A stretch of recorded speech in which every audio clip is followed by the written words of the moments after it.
Bienvenidos a un nuevo episodio de Medicina en Día.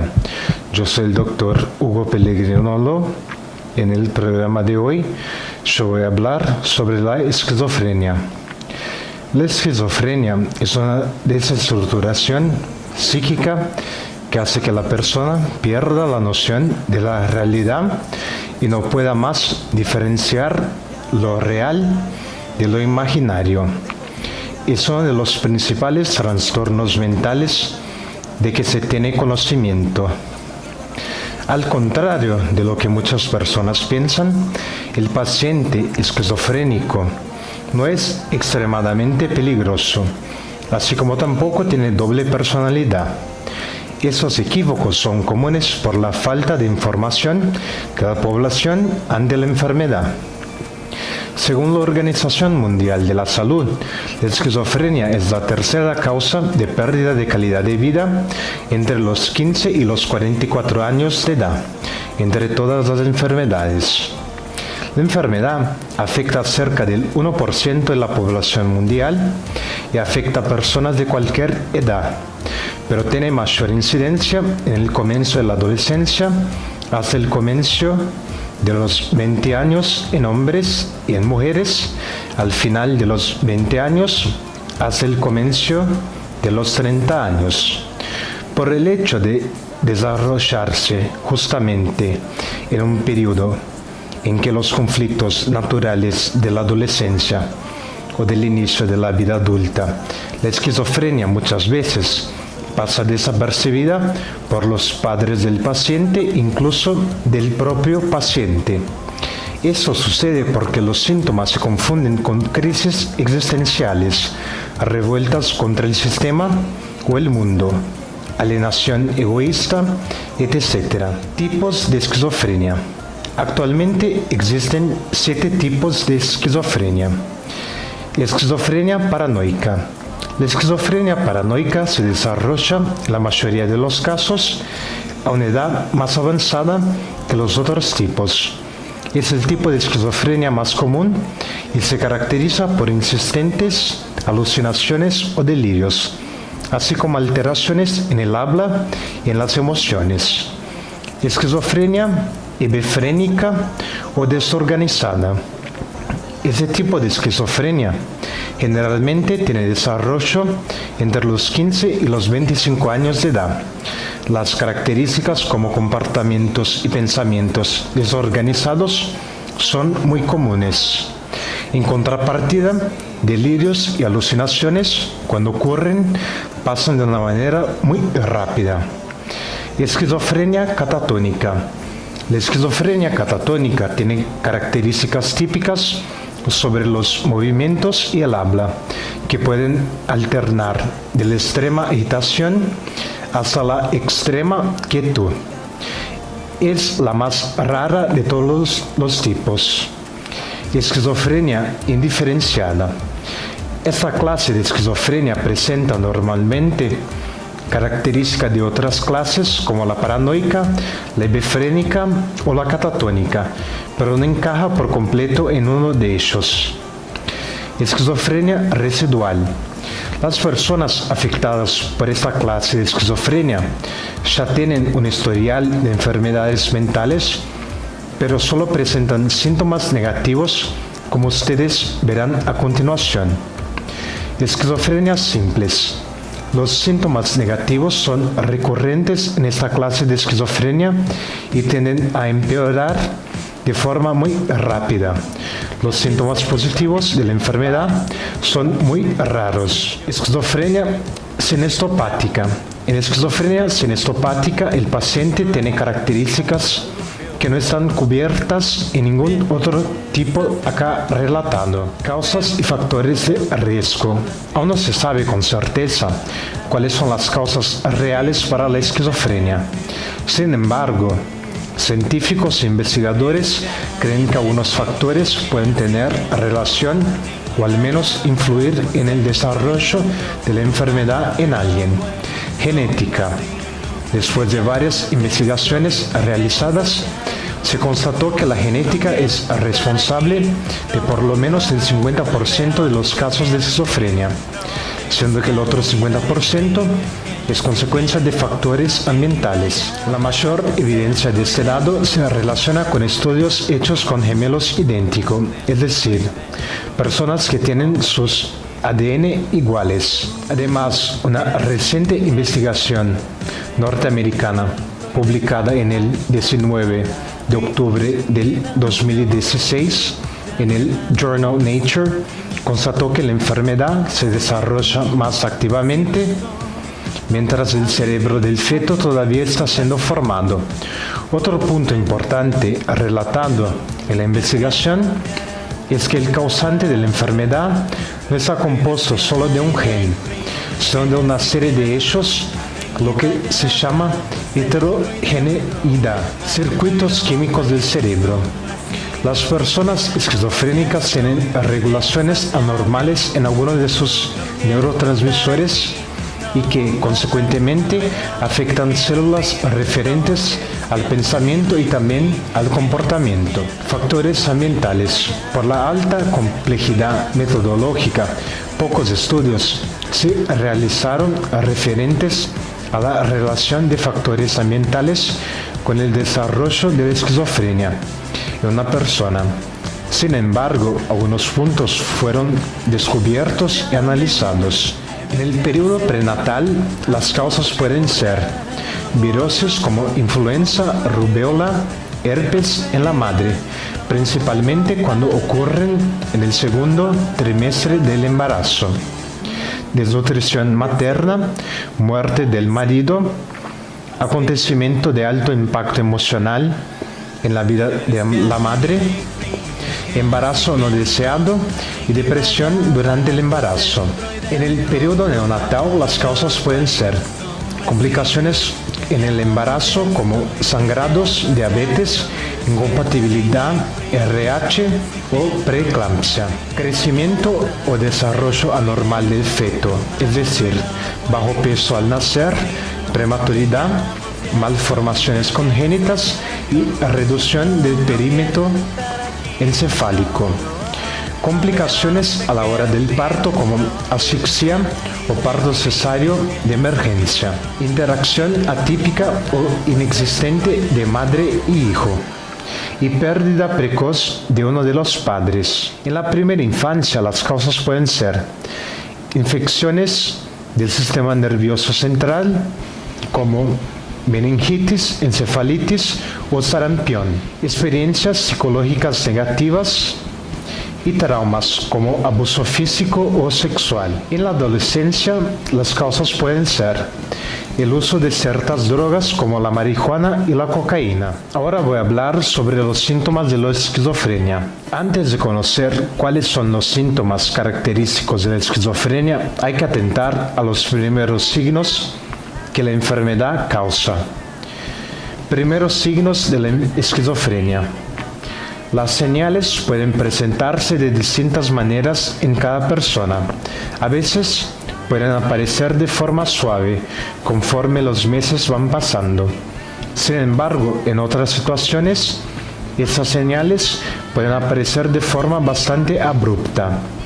Entre los comportamientos que pueden estar directamente relacionados con la esquizofrenia están escuchar o ver algo que no existe, sentimiento constante de estar siendo vigilado, manera peculiar o sin sentido de escribir o hablar, posición extraña del cuerpo, sentirse indiferente ante situaciones importantes, regresión en la performance, en los estudios o en el trabajo, cambios en la higiene personal y en apariencia, cambios en la personalidad, alejamiento muy visible de actividades sociales, respuestas irracionales, con miedo o rabia a los parientes o amigos, inhabilidad en dormir o concentración, comportamiento inapropiado o raro, preocupación extrema con religión o ocultismo. Síntomas positivos. Se considera como síntomas positivo todo aquello que no es normal de tener, pero que el paciente tiene. Se caracterizan por comportamientos psicóticos que hacen que la persona pierda la noción de algunos aspectos sobre la vida. Se incluyen en síntomas positivos alucinaciones. Se entiende por alucinaciones lo que el paciente ve, oye, tiene olores y gustos o aún siente la presencia de cosas que no existen. Pero para quien experiencia todo eso, las alucinaciones son bien reales. Las alucinaciones más comunes entre los esquizofrénicos es la de escuchar voces. Gran parte de los pacientes dicen que son críticos, abusivos o perturbadores, pero hay quienes dicen que esas voces son amigables y agradables. Normalmente las personas con esquizofrenia hacen actividades, discuten pensamientos o conversan directamente con esas voces. Además, dichas voces pueden venir de diferentes lugares o solo de uno en particular. Delirios. El delirio ocurre cuando alguien tiene plena convicción de que algo está sucediendo y de que él es el objetivo de alguna persecución o espionaje. Por su cuenta, sus comportamientos se ven afectados, lo que puede hacer que la persona sea más agresiva. Los episodios de delirio pueden empezar de forma repentina o pueden desarrollarse a lo largo del tiempo, semanas o meses. Pensamientos desordenados. Por esas alucinaciones y delirios, muchas personas que sufren del trastorno esquizofrénico pueden tener dificultad en ordenar sus pensamientos y acciones, lo que acaba afectando incluso la manera de comunicarse o hablar con otras personas. Algunos pacientes dicen que sienten la mente nebulosa, imposibilitando de trabajar mejor los pensamientos. Movimientos desordenados. Las personas con esquizofrenia a veces pueden presentar movimientos desordenados o agitados de una hora a otra y sin motivo aparente. A pesar de las alucinaciones, los pacientes afirman que esto sucede por cuenta de otra persona que le está controlando. Síntomas negativos.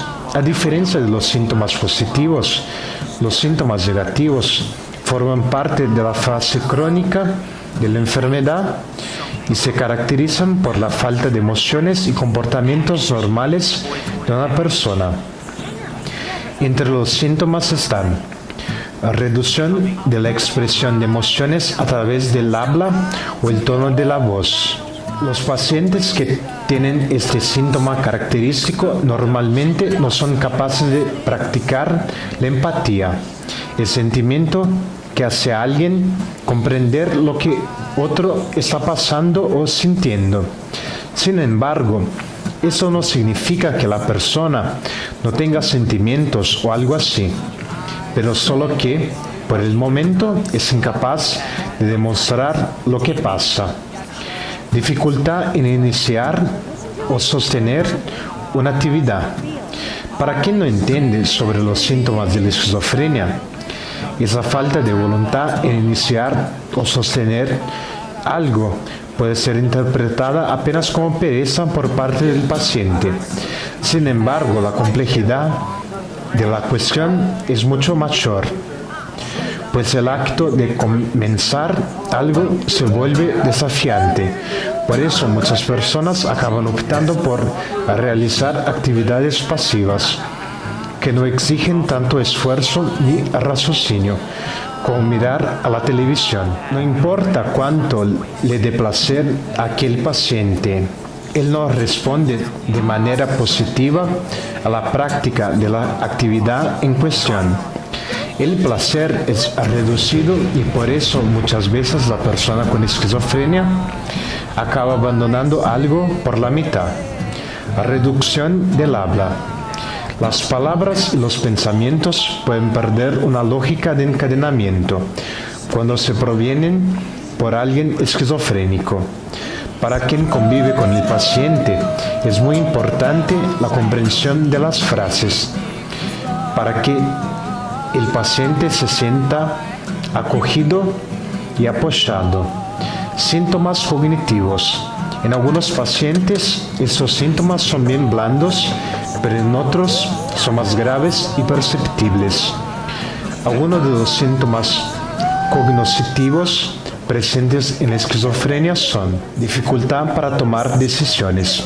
Con pensamientos muy peculiares, los esquizofrénicos acaban no comprendiendo mucho de lo que se le ha dicho y por ese hecho toman decisiones inmaturas en un primer momento. Dificultad en prestar atención en algo. Los pacientes esquizofrénicos son más distraídos y dispersos de aquellos que no son. Acciones que acaban perjudicando la lectura o la escritura, por no conseguir enfocar en 100% en algo. Acaban perjudicando también a la hora de comprender algo. Capacidad de comprensión baja. Por el hecho de que muchos pacientes no logran mantenerse atentos a algo que se está explicando, algunos de ellos no logran comprender, de hecho, lo que está sucediendo. El aprendizaje también puede ser afectado por estas fallas en la memoria, teniendo que pedir explicación sobre algo más de una vez. Síntomas neurológicos. Los pacientes que tienen la enfermedad en su forma más temprana o grave pueden presentar signos neurológicos tales como tics faciales, perjuicio en determinados movimientos, lo que deja el paciente más torpe, movimientos más bruscos y descoordinados, aumento de la frecuencia del parpadeo de ojos, desorientación sobre derecha-izquierda. Muchos de esos síntomas están presentes en otros trastornos también, como el trastorno de tics y el síndrome de Gilde-La-Tourette, lo que dificulta aún más a la hora de realizar un diagnóstico. No se sabe con certeza el motivo de estos síntomas, incluso porque gran parte de los pacientes no los tiene. Sin embargo, para quien presenta los síntomas, ellos acaban pasando desapercibidos por personas que no tienen gran intimidad con el paciente. Síntomas de comportamiento.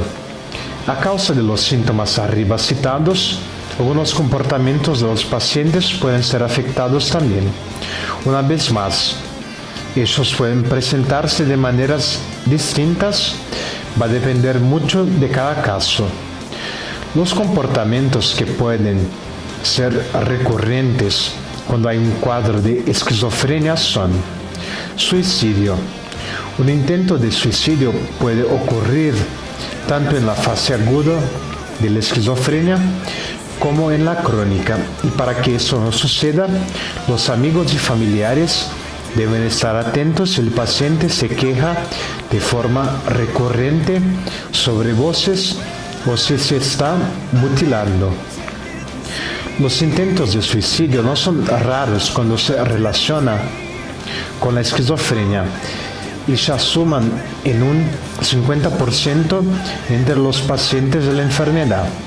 De ellas, cerca de 15% resultan en un final trágico a la muerte. Agresividad. Los pacientes agresivos son raros, ya que la agresividad no es un síntoma común en la esquizofrenia. Sin embargo, casos aislados de reacciones impulsivas o ataques de rabia o furia pueden ocurrir. Manías repetitivas. Resistencia a los cambios. Algunos pacientes tienen cierta dificultad en salir del patrón establecido por ellos. Las manías de higiene, ropa o alimentación son solo algunos ejemplos de las que pueden ocurrir. Algunas personas con esquizofrenia aún pueden desarrollar rituales y repeticiones muy parecidas a las del trastorno obsesivo compulsivo. Hablar solo, riendo sin motivo. Como varios esquizofrénicos escuchan voces, ellos pueden pasar la idea de que están conversando solos, cuando en realidad están apenas dialogando con quien está tan presente en su día a día. Lo mismo puede suceder con risas inmotivadas. Esos síntomas son involuntarios y automáticos, y por lo que a menudo no se puede controlar. Síntomas en adolescentes. Los síntomas en adolescentes son muy parecidos a los presentados en adultos. Sin embargo, en estos casos son mucho más difíciles de reconocer. Eso sucede muchas veces por el hecho de ser confundido con comportamientos típicos de la adolescencia, como por ejemplo, alejamiento de amigos y familiares, caída de desempeño en la escuela, problemas para dormir, irritabilidad o humor deprimido y falta de motivación. En comparación con los de los adultos, algunos síntomas pueden aparecer exclusivamente en adolescentes, ya que los mismos son menos propensos a tener delirios y son más propensos a tener alucinaciones visuales. Diagnóstico. Un paciente, para ser diagnosticado con esquizofrenia, necesita quedarse en observación por un psicólogo o médico psiquiatra, que evaluará sus acciones y comportamientos. Si la sospecha de la enfermedad es confirmada, el especialista pedirá informaciones referentes al historial clínico del paciente. Todavía no hay ningún examen capaz de detectar la presencia de la esquizofrenia en alguien, pero algunas pruebas se pueden hacer para eliminar las sospechas de otras enfermedades que tienen síntomas similares en su proceso de desarrollo. Esas pruebas son análisis de sangre, estudios de imagen para descartar tumores o problemas en la estructura del cerebro, evaluación psicológica para evaluar el estado mental de la persona, así como analizar los comportamientos y la apariencia. Criterios para el diagnóstico. Como no hay un examen específico para la detección de la esquizofrenia, algunos especialistas se utilizan de criterios establecidos por el Manual Diagnóstico y Estadístico de Trastornos Mentales. Por lo tanto, para que una persona sea diagnosticada como esquizofrénica, ella necesita presentar al menos 2 síntomas típicos como delirios, comportamientos desorganizados, habla desorganizada, alucinaciones, síntomas negativos que duren al menos 4 semanas, deficiencia considerable en la capacidad escolar o aún en las funciones profesionales o domésticas. Síntomas que persisten por 6 meses o más. Tratamiento. El tratamiento para la esquizofrenia puede dividirse en 4 tipos, siendo los más importantes el medicamento y el acompañamiento psicológico. Medicamentos para la esquizofrenia. Los medicamentos normalmente se utilizan para controlar los signos y los síntomas que la enfermedad causa en el paciente. El psiquiatra puede intentar varios tipos de medicamentos en diferentes dosis y composiciones hasta encontrar lo que obtiene el mejor resultado. Los medicamentos más indicados para la esquizofrenia se dividen en 3 grupos, que son antipsicóticos típicos o convencionales. Estos medicamentos controlan los síntomas positivos como las alucinaciones y los delirios. Entre ellos están anafranil, clomipramina, clorpromacina, haloperidol, mesoridazina, perfenacina, flufenacina, tioridazina, tiotixeno y triofloperacina. Efectos colaterales ocasionados por el uso de esos medicamentos son bastante recurrentes. Entre estos efectos están boca seca, visión borrosa, estreñimiento, somnolencia y mareos. Antipsicóticos atípicos o de la nueva generación. Los medicamentos pertenecientes a este grupo tratan tanto los síntomas positivos como los negativos. Ellos son aripiprazol, bromazepam, lexotan, azenapina, clozapina, olanzapina, paliperidona, quetiapina, risperidona y ziprasidona. Agentes antipsicóticos variados. Esos medicamentos tienen una función diferente de los medicamentos pertenecientes a los otros dos grupos. Se utilizan para tratar la agitación presente en las personas con esquizofrenia. La loxapina es el medicamento más indicado dentro de este grupo. Acompañamiento psicológico. Además del uso de medicamentos, es importante en paralelo hacer acompañamiento psicológico también, además de intervenciones sociales. Las formas de terapia pueden ser terapia individual. Esta terapia puede ayudar al individuo a normalizar sus pensamientos, además de hacer que él aprenda a lidiar con el estrés, identificar signos precoces de recaída.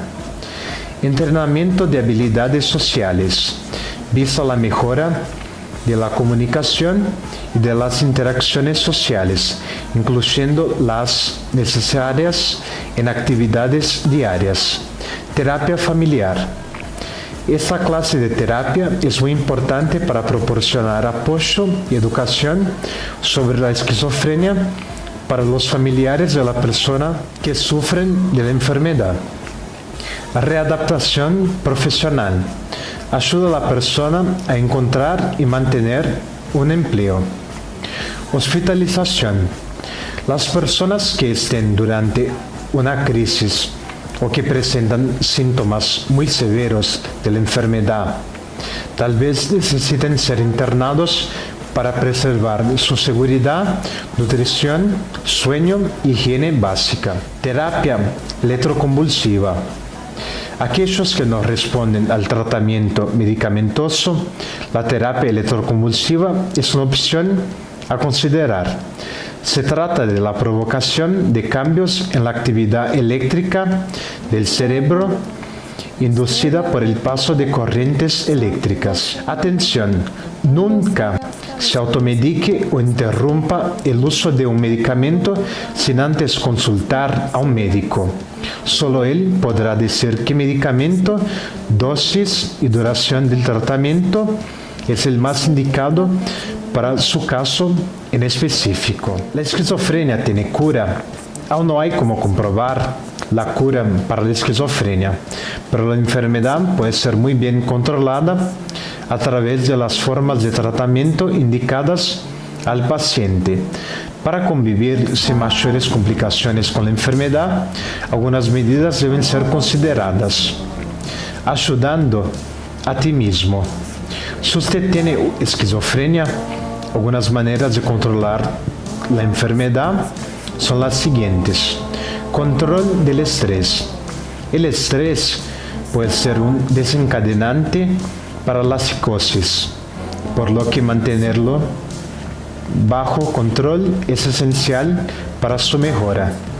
Intente practicar el sueño en abundancia. Cuando el uso de medicamentos se hace, muy probablemente usted necesitará más de 8 horas diarias de sueño. Muchos esquizofrénicos tienen problemas con el sueño, pero algunas prácticas pueden hacer que esto mejore. La práctica de ejercicios regulares y evitar la cafeína son algunos de ellas. Evite el uso del alcohol y drogas.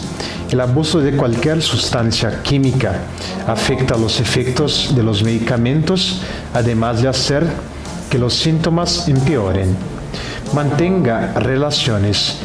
Procure mantener a sus amigos y familiares insertados en su vida y en su plan de tratamiento. Si usted considera la participación en grupos de apoyo, participe, ayudando a un miembro de la familia o amigo. Aprender sobre los trastornos psicóticos y la esquizofrenia te ayudará a comprender lo que el paciente experimenta. Además, hay algunas formas de apoyo a él que son: responda tranquilamente. Para el paciente, las alucinaciones parecen reales. Entonces, trate de conversar tranquilamente con él, explicando que usted ve las cosas de una manera distinta. Además de respetarlo, preste atención a los desencadenantes de los síntomas. Con esto, usted puede ayudar con que el paciente evite la práctica o la ingestión de sustancias que perjudiquen su salud mental. Ayúdalo con medicamentos prescriptos. Muchos pacientes se preguntan si realmente necesitan hacer uso de la medicación. En esos momentos, usted necesitará animar a su conocido a hacer uso de ella de manera correcta. Entienda la falta de conciencia del paciente. Algunas personas que sufren de esquizofrenia no tienen la noción de que realmente tienen la enfermedad. Por lo tanto, no intentes convencerlas de eso. Solo las apoye y se muestre útil. Ayude a la persona a evitar las drogas y el alcohol. Si usted tiene conocimiento de algún tipo de vicio químico del paciente, ayúdelo a evitar el consumo de las sustancias, ya que pueden desencadenar un empeoramiento considerable en los síntomas. Complicaciones. Cuando no se trata de esquizofrenia, puede causar diversos problemas y limitaciones en la vida de pacientes. Algunas complicaciones de la enfermedad pueden ser causadas o asociadas a suicidio, intentos de suicidio o pensamientos suicidios, ferirse a sí mismo, desórdenes de ansiedad y de trastorno obsesivo-compulsivo, depresión, abuso de alcohol o drogas, incluyendo el tabaco, inhabilidad de trabajar o acompañar a la escuela, problemas financieros, aislamiento social, problemas de salud, victimizarse demasiado y comportamiento agresivo. Prevención. No hay una manera de prevenir la esquizofrenia o cualquier otro trastorno mental. Sin embargo, vale resaltar que cuanto más temprano se diagnostique la enfermedad, mejor será el tratamiento y mayor será el control de los síntomas. Gracias por mirar el programa de hoy. Yo soy el doctor Hugo Pellegrino Lo. Para más informaciones, pido que me contacten a través de mi dirección de correo electrónico hugo.loh@gmail.com. Hasta el próximo programa.